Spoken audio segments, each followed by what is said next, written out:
जय श्री कृष्णा। राधे राधे दोस्तों भक्ति करना, ठाकुर जी की नित्य सेवा करना, लड्डू गोपाल से प्रेम करना क्या दिखावा होता है? क्या अगर कोई भक्त अपने 24 घंटे में से 24 मिनट अपने ठाकुर जी को देता है, ठाकुर जी को स्नान करवाते हैं, उनका श्रृंगार करते हैं, बाल गोपाल के लिए भोग बनाते हैं, तो क्या उनका ऐसा करना लोगों के सामने दिखावा होता है? जो भक्त महिला अपने ठाकुर जी की सेवा करती हैं, ठाकुर जी को अपने परिवार का सदस्य मानकर उनसे प्रेम करती है, क्या ऐसी महिलाएं घर के कामों से बचने के लिए लड्डू गोपाल की सेवा करती है? आज इस कलयुग में जहां लोगों के पास 2 मिनट का समय नहीं है कि वह एक दूसरे का हालचाल पूछे, वहीं अगर कोई व्यक्ति अपने ठाकुर जी के पास बैठता है, उनसे बातें करता है, उन्हें गोद में लेकर अपने कान्हा से लाड लड़ाता है, फिर ऐसे भक्तों को लोग ढोंगी क्यों कहते हैं? ऐसे भक्तों से लोगों को जलन क्यों होती है? ऐसे भक्तों के प्रति लोगों के मन में द्वेष क्यों उत्पन्न होते हैं? और अपने द्वेष को, अपने जलन को शांत करने के लिए लोग ठाकुर जी के साथ घनघोर अत्याचार करते हैं। भक्तों को नीचा दिखाने के लिए ऐसे लोग भगवान तक को नहीं छोड़ते। ऐसे लोगों को तो बस दूसरों के आगे भक्त को गलत साबित करना होता है, भक्त की भक्ति को दिखावा साबित करना होता है, नौटंकी साबित करना होता है। दोस्तों, आज की यह लीला कथा जब आप श्रवण करोगे तो यकीन मानिए दोस्तों, ऐसे लोगों के प्रति आपको बहुत गुस्सा आएगा। लड्डू गोपाल के साथ ऐसा घिनौना कुकृत्य करने वाले व्यक्ति के लिए आपके मन में घृणा उत्पन्न होगी और साथ ही साथ हमारे छोटे से लड्डू गोपाल के लिए आपका मन बहुत दुखी होगा, आपकी आंखें नम हो जाएंगी। दोस्तों, आज की यह लीला कथा अंत तक अवश्य श्रवण कीजिएगा। आशा करती हूँ आज की यह लीला कथा आपके हृदय को स्पर्श करेगी। दोस्तों, आज की यह लीला कथा हमारे साथ शेयर की है कानपुर में रहने वाली रिया शर्मा जी ने। रिया जी हमसे कहती है कि मेरी शादी को 11 साल हुए हैं। मेरे ससुराल में मेरी सासू माँ, ससुर जी, जेठ जी, जिठानी जी, उनके 2 बच्चे और मेरे हस्बैंड थे। मेरे मन में वर्षों से लड्डू गोपाल की सेवा करने की चाहत थी। लड्डू गोपाल मुझे बहुत प्यारे लगते थे। मैं जब भी अपने पड़ोसियों के घर बाल गोपाल को देखती थी तो सोचा करती थी कि कब हमारे घर लड्डू गोपाल आएंगे, कब मैं उनकी सेवा कर पाऊंगी। पर मेरे मम्मी पापा दोनों नौकरी करते थे, दोनों सुबह सुबह अपने काम पर चले जाते थे। घर पर मैं और मेरे 2 भाई, हम लोग भी अपने अपने स्कूल कॉलेज जाया करते थे, इसलिए हमारे घर कभी लड्डू गोपाल नहीं आए और ना ही हमें उनकी सेवा का सौभाग्य मिला। पर जब मेरी शादी हुई और शादी के बाद मैं अपने ससुराल आई, तब मैंने देखा कि मेरी सासू माँ बहुत पूजा पाठ करती है। हमारे घर के मंदिर में सभी देवी देवताओं के चित्रपट है। मेरी शादी के लगभग 4 महीनों के बाद मेरे सासू माँ और ससुर जी वृंदावन धाम जाने वाले थे। मैंने अपनी सासू माँ से कहा, मम्मी जी आप वृंदावन जा रही है ना, तो वहाँ से मेरे लिए एक लड्डू गोपाल लेकर आना। मेरी बहुत इच्छा है कि मैं उनकी सेवा करूं। लड्डू गोपाल मुझे बहुत अच्छे लगते हैं। रिया जी कहती हैं कि जैसा कि मैंने बताया, मेरी सासू माँ बहुत धार्मिक है, उन्हें मेरे लड्डू गोपाल की सेवा करने से कोई ऐतराज नहीं था। मेरी सासू माँ वृंदावन से एक छोटे से प्यारे से बाल गोपाल को हमारे घर लेकर आई। हमारे घर के मंदिर में लड्डू गोपाल विराजित हो गए।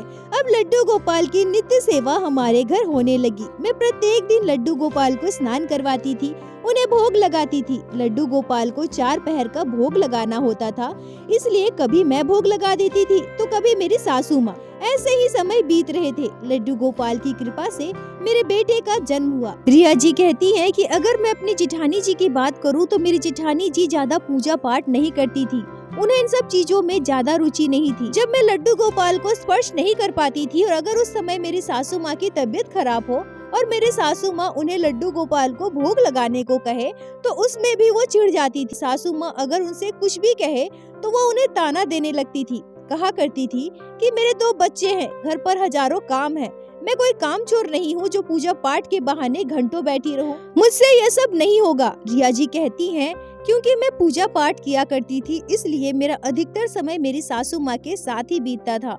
मेरी सासू माँ जब भी कहीं बाहर जाती थी, मंदिर जाती थी, तो मुझे अपने साथ लेकर जाती थी और इन सब चीजों से मेरी जेठानी जी को मुझसे बहुत जलन होती थी। घर पर कोई मेहमान आए या पड़ोसी आते थे तो मेरी सासू माँ उनके आगे मेरी तारीफ किया करती थी, कहा करती थी कि मेरी किस्मत बहुत अच्छी है जो मुझे ऐसी बहू मिली है, पूजा पाठ करती है, धार्मिक है, घर के काम को भी अच्छे से संभालती है। मेरे जेठानी जी से यह सब बिल्कुल भी सुना नहीं जाता था। और दूसरा सबसे बड़ा कारण यह था कि मेरे हस्बैंड बहुत अच्छी कंपनी में जॉब करते थे। उनकी सैलरी भी मेरे जेठ जी से कई ज्यादा थी। इन सभी वजहों को मिलाकर मेरी जेठानी जी हमेशा घर पर कलेश करती थी। मेरी वजह से मेरे सासू माँ को भी कई बातें सुनाती थी। ऐसे ही समय बीत रहा था, पर इसी बीच हमारे जीवन में एक ऐसी दुखद घटना घटी जिसके बाद हमारा पूरा परिवार बिखर गया। रिया जी कहती हैं कि प्रत्येक दिन की भांति मेरी सासू माँ सुबह उठी थी, स्नान करके पूजा पाठ करके नाश्ता करके वो अपने कमरे में टीवी देख रही थी। तभी अचानक से उनके सर में दर्द हुआ, सांस रुक गई और उनकी तबीयत बहुत बिगड़ गई। मेरी सासू माँ को अस्पताल ले जाया गया, पर मेरी सासू माँ को ब्रेन हेमरेज हो गया था। 2 दिन एडमिट होने के बाद अचानक उनकी मृत्यु हो गई। मेरी सासू माँ की मृत्यु से हमारा पूरा परिवार बिल्कुल बिखर गया। मेरी सासू माँ ही थी जिन्होंने पूरे परिवार को एक माला में पिरो कर रखा था। उनकी वजह से ही हमारा पूरा परिवार एक था। सासू माँ के जाने के बाद मेरे ससुर जी भी बीमार रहने लगे और अब मेरे और मेरे जेठानी के बीच झगड़ा लड़ाई और बढ़ गया। छोटी छोटी बातों पर लड़ाई झगड़े होने लगे। घर के काम को लेकर, खाना बनाने से खाना खाने को लेकर, हर चीज में हमारे बीच लड़ाई होती थी। और साथ ही साथ लड्डू गोपाल की सेवा। मेरे जेठानी जी को तो लड्डू गोपाल की सेवा पहले से ही पसंद नहीं था, पर फिर भी मेरी सासू माँ की वजह से वो चुप रहा करती थी। पर अब जब वो नहीं है तो हमेशा मेरी जेठानी जी मुझे ताना देने लगी। उन्हें लगने लगा कि मैं पूजा पाठ करती हूँ ताकि मैं घर के कामों से बच सकूं। सबके सामने मेरा अपमान करना, मेरी बेइज्जती करना जैसे उनका काम बन गया था। अब मेरे जेठ जी जेठानी जी बस यही चाहते थे कि हम उस घर को छोड़कर चले जाएं और उस घर को पूरी तरह से छोड़ दें और सारी संपत्ति उन्हें मिल जाए। इस वजह से घर पर हमेशा कलेश होता था। वो कहते थे कि हमारे बच्चे बड़े हो रहे हैं, तुम अच्छी कंपनी में जॉब करते हो, अच्छी सैलरी तुम्हें मिलती है, फिर कहीं और जाकर क्यों नहीं रहते। रिया जी कहती हैं कि मेरी बात शायद लड्डू गोपाल के सेवा करने वाले भक्त अच्छी तरह से समझ सकते हैं। जब हमारे बाल गोपाल को कुछ भी खाने की इच्छा होती है तो हम भक्तों के मन में अपने आप वो भाव आ जाता है कि मेरे लल्ला को आज ये खाना है और हम भक्त अपने कन्हैया के लिए वो भोग जरूर बनाते हैं। मेरे साथ भी ऐसा ही होता है। पर मेरे जेठानी जी को इस बात से भी ऐतराज था। वो कहती थी कि तुम बहुत बड़ी भक्त हो, जो भगवान आकर तुम्हें बताने लगे कि उन्हें क्या खाना है और क्या नहीं खाना है। इतने बड़े भक्त तो वो महात्मा, वो साधु संत भी नहीं होते होंगे जो जंगलों में कठिन तप करते हैं।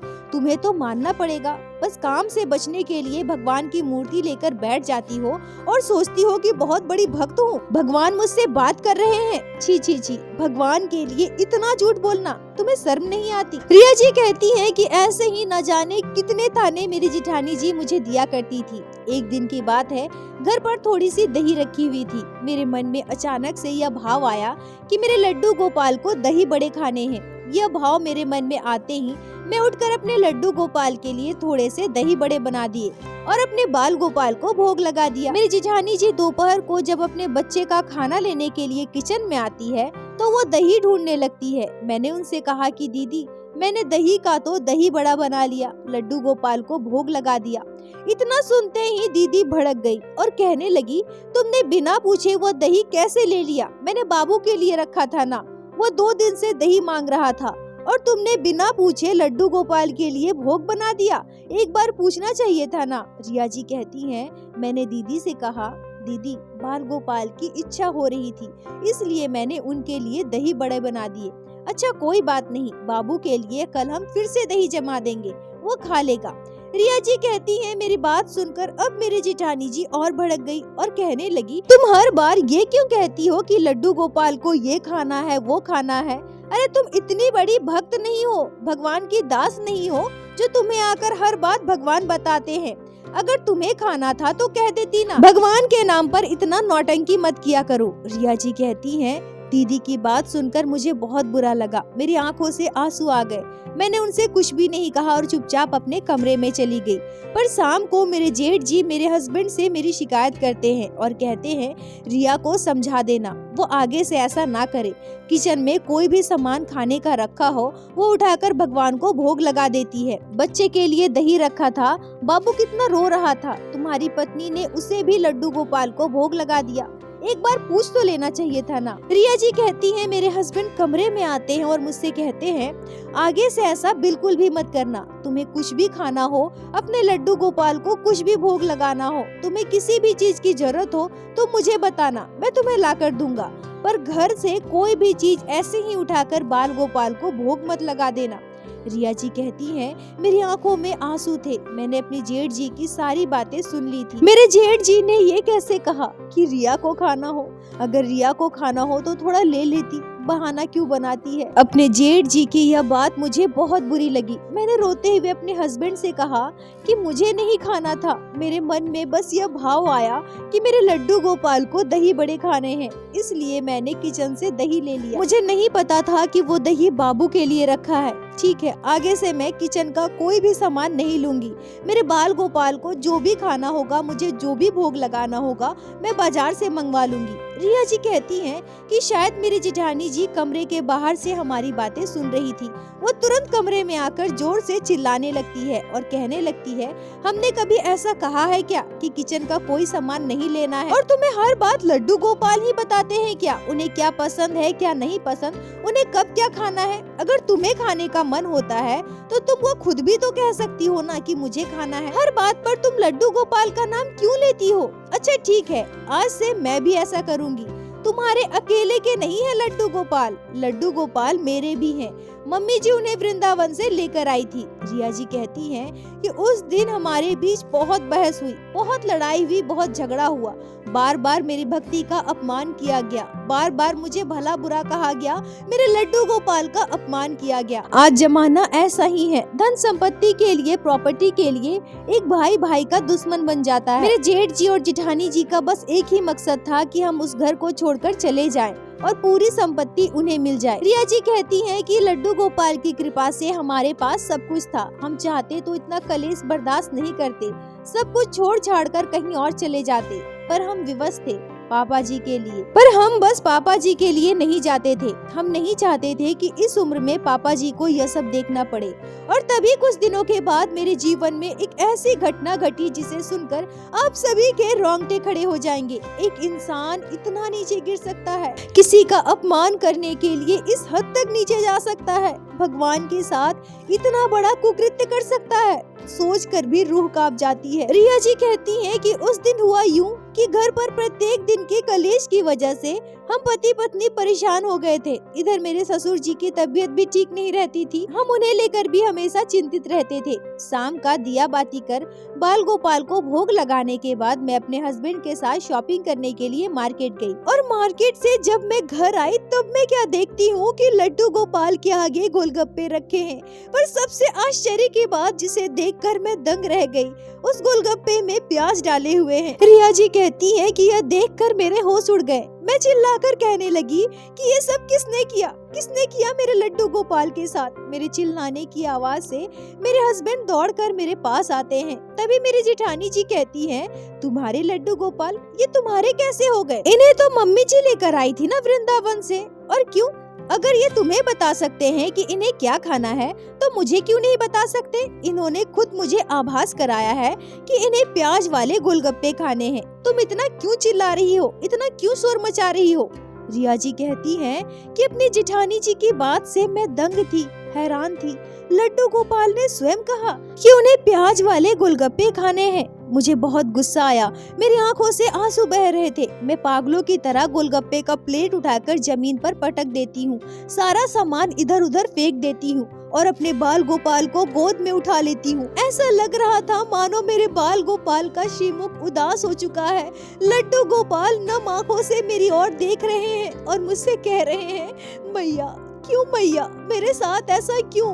रिया जी कहती है कि मुझे कुछ भी सुध बुध नहीं था। मैं पागलों की तरह जोर जोर से रोने लगी, लड्डू गोपाल के आगे अपना सर पटकने लगी। मेरे हस्बैंड मुझे चुप करा रहे थे और मेरी जेठानी जी बार बार बस यही कह रही थी, देख लो नौटंकी शुरू। अरे लड्डू गोपाल तुम्हारे थोड़ी है, भगवान है, सबके हैं। भगवान जब तुम्हें आभास करा सकते हैं तो मुझे क्यों नहीं करवा सकते? और मैं करूंगी, मुझे जब जो आभास होगा मैं उसी का भोग लगाऊंगी। तुम मुझे नहीं रोक सकती। रिया जी कहती है कि मैंने उनकी बातों का कोई जवाब नहीं दिया। मैं रो रही थी। बाल गोपाल को देख देख कर बार बार मेरी आंखों से आंसू बह रहे थे। भगवान के साथ कोई ऐसा कैसे कर सकता है। मैंने तुरंत मंदिर की पूरी साफ सफाई की, लड्डू गोपाल को स्नान करवाया, उन्हें स्वच्छ वस्त्र पहनाए। पर अब शायद मेरी जेठानी जी को मेरे कमजोरी के बारे में पता चल चुका था कि यही एकमात्र तरीका है हमें परेशान करने का, इस घर से बाहर निकालने का। अब अगले दिन मेरी जेठानी जी क्या करती हैं? रात के 8 बजे बाजार से वो घर आती हैं और अपने साथ गोलगप्पे लेकर आती हैं और फिर से प्याज वाले गोलगप्पे लड्डू गोपाल के आगे रख देती हैं। उस दिन हमारी खूब लड़ाई होती है। बाल गोपाल के साथ वो ऐसा क्यों कर रही है? भगवान के साथ भला ऐसा कोई कैसे कर सकता है? मैं बार बार अपनी जेठानी जी से रोते हुए बस यही कह रही थी, आप बहुत बड़ा पाप कर रही हैं।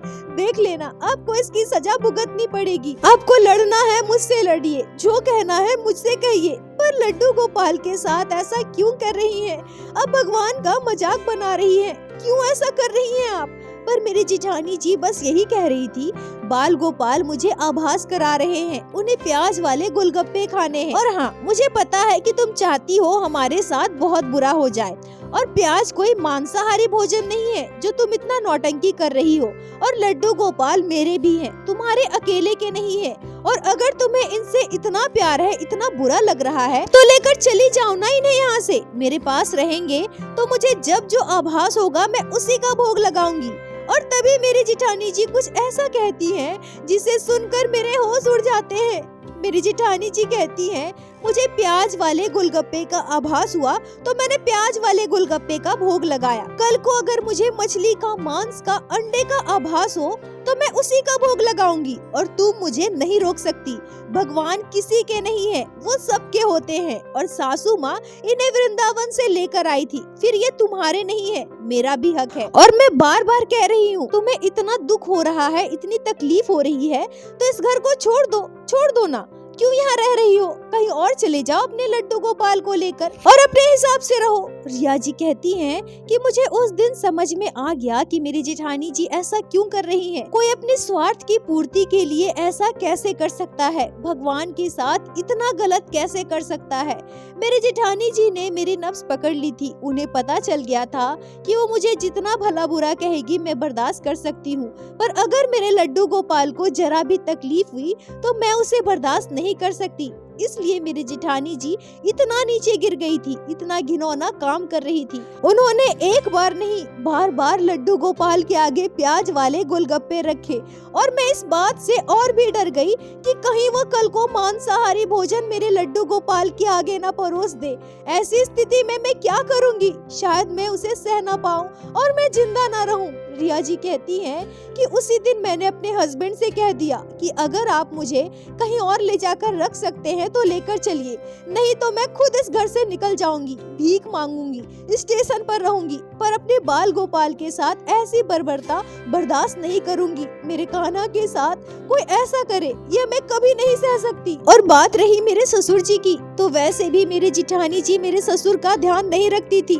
पापा जी के कपड़े धोना, उन्हें समय पर दवाई देना, उन्हें खाना खिलाना, सब कुछ मैं ही किया करती थी। लड्डू गोपाल की कृपा से हमें किसी चीज का अभाव नहीं था। फिर हम अपने ससुर जी को अपने साथ ले जाकर क्यों नहीं रख सकते? रिया जी कहती हैं कि कुछ ही दिनों में हमने उस घर को खाली कर दिया। मेरे हस्बैंड ने एक फ्लैट लिया जहां मैं, मेरा बेटा, मेरे हस्बैंड और मेरे ससुर जी मेरे बाल गोपाल के साथ रहते हैं। लड्डू गोपाल ने हमें सब कुछ दिया है और अब हमें उस संपत्ति में से कुछ भी हिस्सा नहीं चाहिए। हम कुछ भी नहीं लेंगे, ना वो घर लेंगे, ना प्रॉपर्टी लेंगे। मेरे हस्बैंड इतने सक्षम है कि हम सब कुछ खुद से बना सके। मेरे बेटे को लड्डू गोपाल की कृपा से कभी किसी चीज की कमी नहीं होगी, इसका मुझे पूर्ण विश्वास है। रिया जी कहती है कि मेरी जेठानी जी ने हमें घर से निकालने के लिए मेरे लड्डू गोपाल के साथ जो घृणित कुकृत्य किया है, उसे आज भी मैं याद करती हूँ तो मेरी आंखों में आंसू आ जाते हैं। मेरे बाल गोपाल के दुख को, तकलीफ को मैं महसूस कर पाती हूँ। बस मैं अपने ठाकुर जी से यही प्रार्थना करूंगी कि उन्हें सद्बुद्धि दे। वो कहते हैं ना, जो जैसा कर्म करता है उसे भोगना पड़ता है।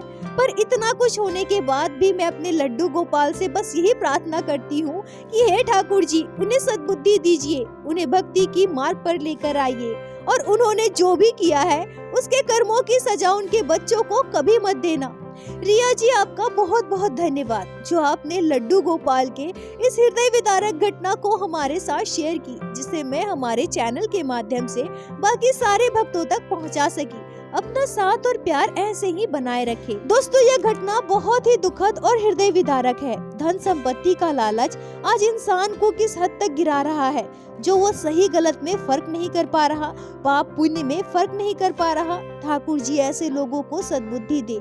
और दोस्तों, मेरे साथ एक बार प्रेम से कहिए, बोलो बाके बिहारी लाल की जय, लड्डू गोपाल की जय, जय जय श्री राधे।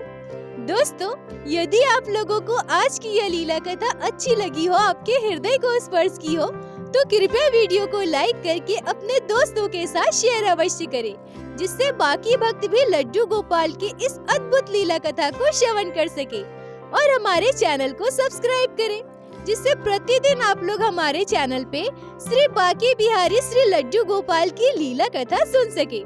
दोस्तों, यदि आपके जीवन में घटी हो कोई भी चमत्कारी घटना या लड्डू गोपाल ने कभी भी की हो कोई भी लीला जिसे आप हम सभी के साथ शेयर करना चाहते हैं, तो कृपया हमें इंस्टाग्राम पे मैसेज करें। हम आपसे कांटेक्ट करेंगे और आपकी उस लीला कथा को हमारे चैनल पे बाकी सारे भक्तों के साथ शेयर अवश्य करेंगे। लड्डू गोपाल की कृपा आप पर और आपके पूरे परिवार पर बनी रहे। राधे राधे दोस्तों।